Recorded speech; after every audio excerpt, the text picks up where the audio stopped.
Breaking tonight, the air campaign against Syria is already in serious trouble before it even begins. Congressional sources tell the Kelly File tonight the president may not be able to fund this war due to doubts about the mission. This as we learn that the broad coalition the president promised is apparently anything but. Welcome to the Kelly File, everyone. I'm Megyn Kelly. It is less than 48 hours since President Obama rolled out his plan for taking on the terror army known as the Islamic State. And we are seeing significant problems already with the president's plan. First, reports of growing uneasiness on Capitol Hill about backing the president's war plans. Both dovish Democrats and even some hawkish Republicans are saying a likely vote on funding this next week could be tougher than first expected due to doubts about the strategy. Next, the New York Times reported that the Arab governments in this region have given, at best, tepid support to the U.S. plan. Egypt says it's busy with its own problems. Jordan claims the same. Turkey says not to expect its support. Saudi Arabia may let us use air bases, but maybe not. Even our European allies are far from reliable partners here. Germany already said no to airstrikes, and the UK said no, too. And then when pressed, threw us a bone of, well, maybe. On top of that, the Washington Post reported today that President Obama has rejected what was characterized as the best military advice from Central Command on how to win this fight. The top general in CENTCOM, that's who oversees this region, reportedly advised sending a modest group of American special forces to help guide the Iraqi military as it takes on ISIS, which the president turned down cold. So where does that leave us? Joining me now, Charles Krauthammer, a syndicated columnist, Fox News contributor, and author of Things That Matter, which just hit over 1 million copies sold. Charles, good to see you tonight. And so which of those many problems is the biggest one in pursuing this strategy?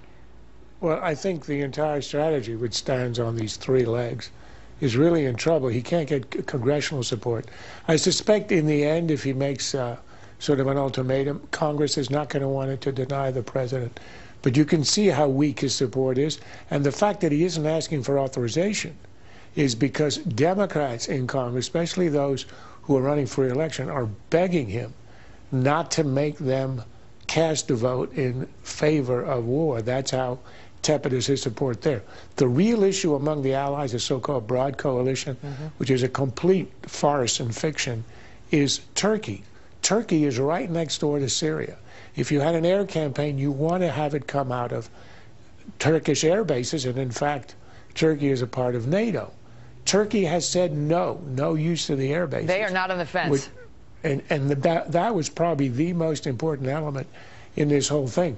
And the last element you mentioned, I think, is perhaps the most important. Obama said we have to imitate what we did in Somalia and Yemen, which is quite ridiculous.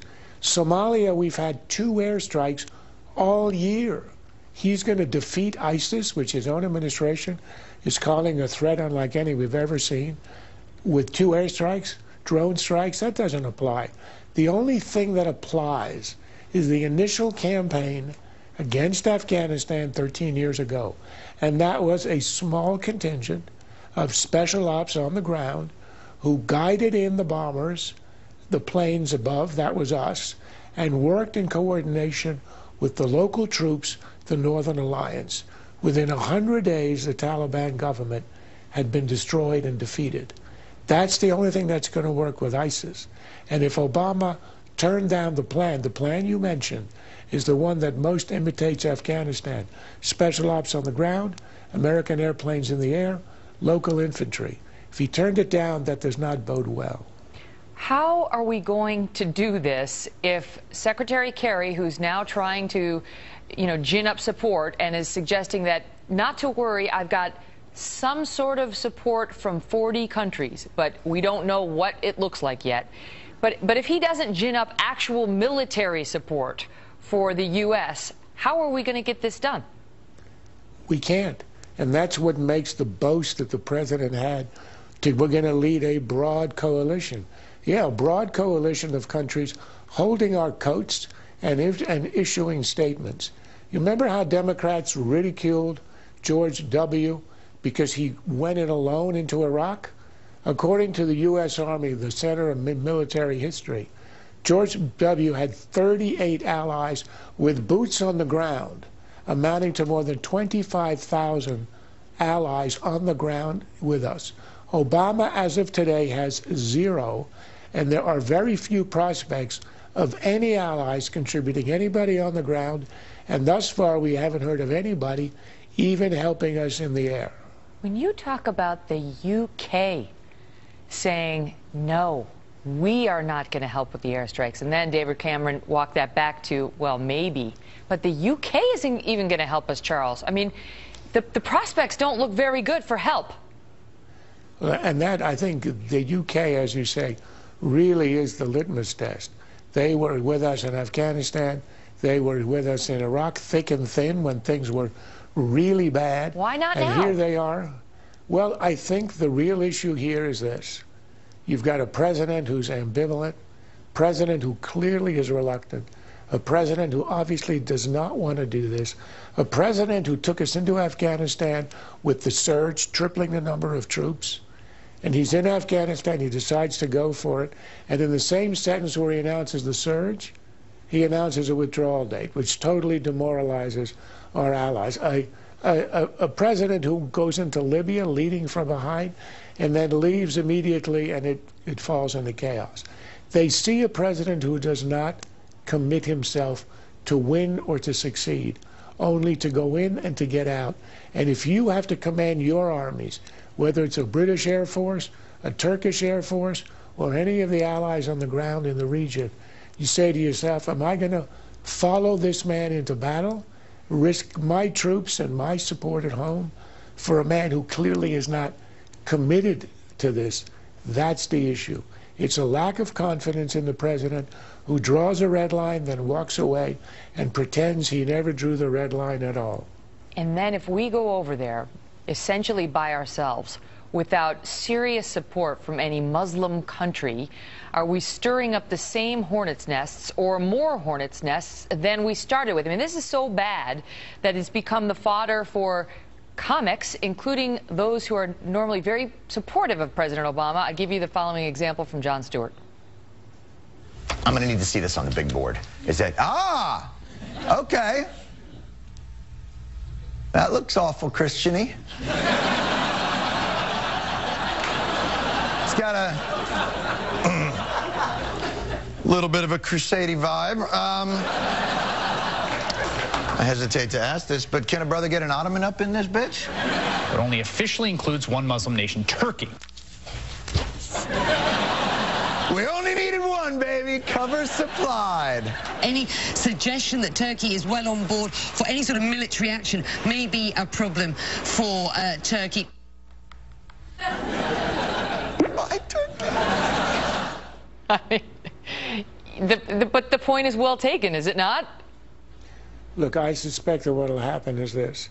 We do have allies on the ground, namely the Kurds, for whom it's a real fight for their own lives. And they do have a good record of fighting. Some Iraqi units, we can't depend on the Iraqi army in general, but we will now begin to have some influence with our advisors. And what remains of the secular Syrian opposition, it isn't a lot because Obama waited 3 years. We do have allies on the ground. I don't think it's enough, and I think the military will tell you it isn't enough to win, but perhaps to contain them. Last question. Given the problems we've just discussed, is there any chance the president does now what he did a year ago and finds some way to reverse course on this? He can't. If he did that, it would lead to such a collapse of confidence in the U.S. It would be a catastrophe. It would take years for America to recover. His presidency would be over, and he'd become a laughingstock. He can't do that. What I think he will do is a limited operation with some of the allies, meaning the locals, on the ground, and try to hold back ISIS for a couple of years until he leaves office and ends up retiring to the golf course. Oh, boy. Charles, good to see you. Pleasure to be here.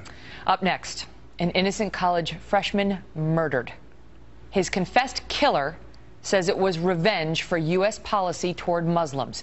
And this man on the left is not his only victim. So why aren't the feds calling this terrorism? Plus, We saved the best for last. Ward Churchill versus Dinesh D'Souza, and a must-see debate about America and the world. Is there anything good about America? Have we done any good? Boy, because you have a long list of the terrible things we've done. Can you think of anything good we did? Not off the top, but I'm sure you'll fill in the blanks. That's the problem with Professor Churchill, because people do not look at him as an honest broker. When you cannot offer one thing, maybe liberating Europe?